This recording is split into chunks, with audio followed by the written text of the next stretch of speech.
Avatar Last Airbender is one of the most heavily criticized franchises so far in 2026. You probably remember that early this year, the upcoming animated movie was completely leaked, and some fans just couldn't resist watching it. And on top of that, the Netflix series dropped right when the World Cup was at its peak. But when we had 4 matches a day, honestly, if they had just waited to release it during, the semifinal when there are only 2 matches a day, it would have given people a chance to actually watch the show. Maybe at night or something like that. Well, to make matter worse, the series was played with negative reviews, but by not actually critics, but by the fans themselves. Fans, complaining about every little detail, and that honestly hurts this second season even more. That's right, the Netflix live-action Avatar is getting flooded with hate from fans claiming it doesn't respect the original animated series at all. But let's be real, an adaptation is never going to be a 100% carbon copy.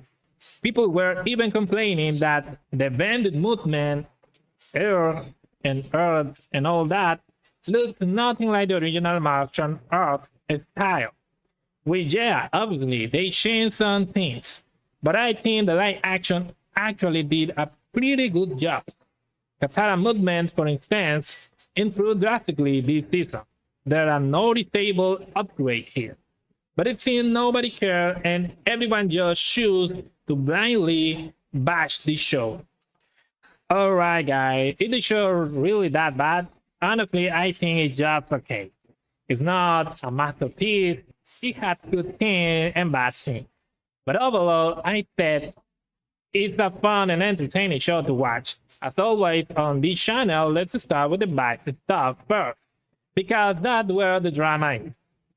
First of all, the acting is pretty bad. Really terrible in some parts, by the way. The Geek acting actually went downhill. Strangely, the main kid, who is a teenager now, does a horrible job. His facial expressions are so steep. It's a total poker face. He doesn't show any emotion. Every time he's on screen, it's a completely take me out of the show. He doesn't show any emotion, which is a big problem because he is the main character. And like, oh my god, right?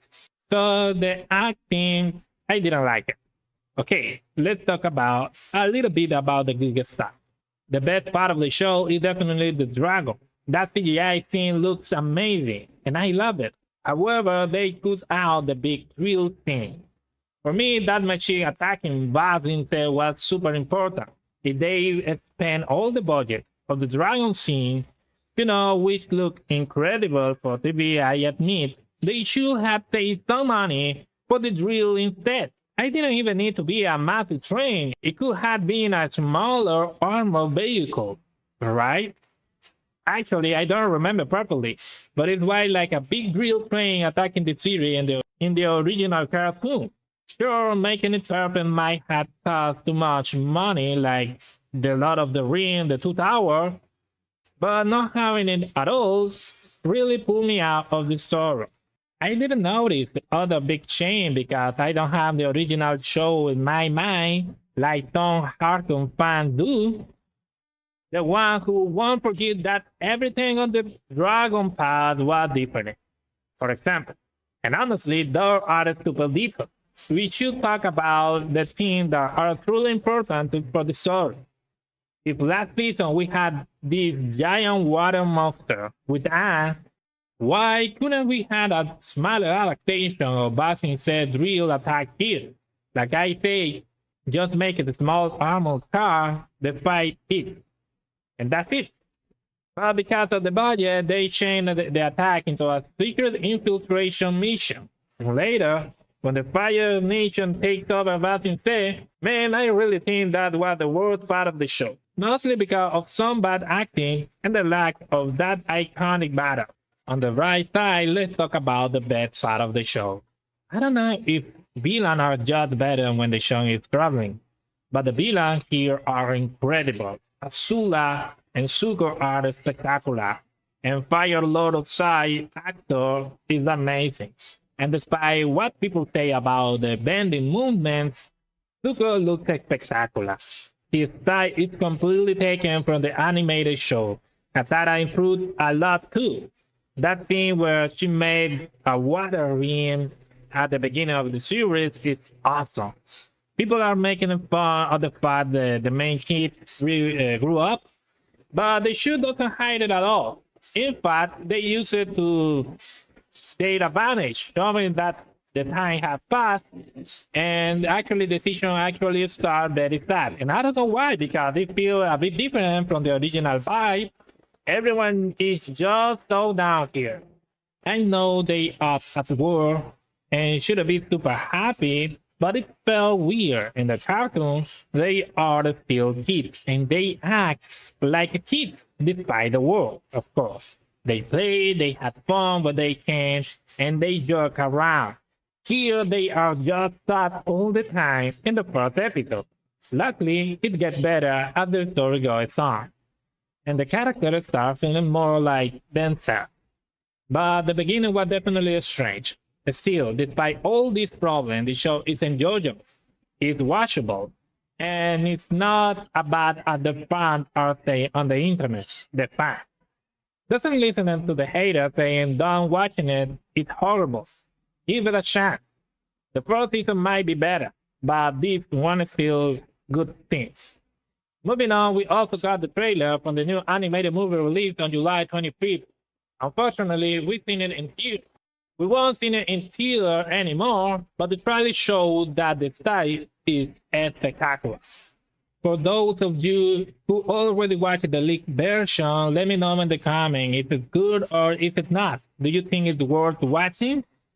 I want to know.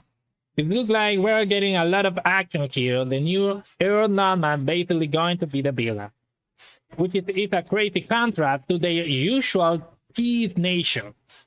We are used to Air Nomads avoiding violence, but this guy is gonna change that directly, trying to break the balance with war instead of peace and harmony.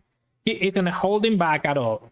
He's coming to fight with everything. Honestly, the animation looks absolutely brutal. So smooth and top tier. I can't wait to see the story. It's clear they made this with love for the fans. Even say in the end of the trailer, made with love for the fans. Honestly, I can say more except that I'm excited to see it. It released this month. You can miss my upcoming review, so I'll see you in the next video for more analysis and news. Let me in the comment what do you think of this second season of Avatar is really as bad as they critics say? And what are your thoughts on the movie trailer if you haven't seen it? Are you excited? Personally, I haven't watched the leak and I'm waiting for it to come out on digital platform. If you already saw it, let me in the comment without spoiler. Did you like it? Would you watch it again? Do you want to support it? Tell me. And by the way, my score for Avatar Season 2 is at 7 out of 10. See you guys for my full review of Supergirl. I see you there.